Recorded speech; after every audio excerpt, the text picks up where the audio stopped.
L'Ajuntament de Girona vol evitar que els supermercats llencin el seu menjar sobrant als contenidors i que aquests s'omplin de gent per recollir-la. Desenes de persones surten al carrer cada nit per buscar les restes de menjar que els supermercats aboquen a les escombraries i que moltes vegades estan en bon estat. Bona part són a punt de caducar i no es poden enviar a les entitats benèfiques, de manera que els excedents acaben als contenidors de la sortida dels establiments i són el pa de cada dia de moltes persones, amb els conseqüents problemes de salubritat i degradació personal que això significa.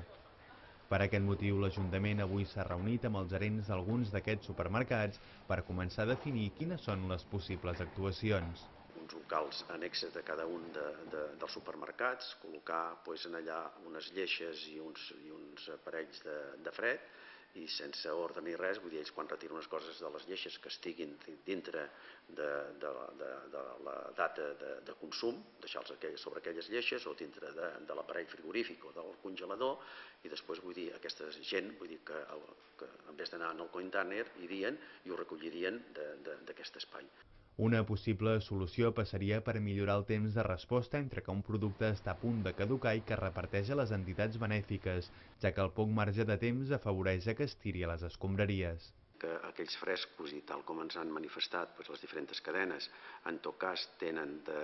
com a màxim 5 dies de vigència, de vida, per ser consumits, i després altres, vull dir, que tenen més llarga vida, però que per defectes, diguem-ne, que en les estanteries s'ha aixafat una d'allò, vull dir que també els atiren i que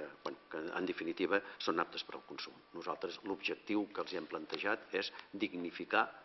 per aquest col·lectiu que menja gràcies a aquests excedents, vull dir, dignificar la recollida d'aquests menjars. Avui s'ha fet una primera passa per tal de trobar solucions a mig termini i evitar els problemes que malauradament es produeixen moltes nits a la ciutat.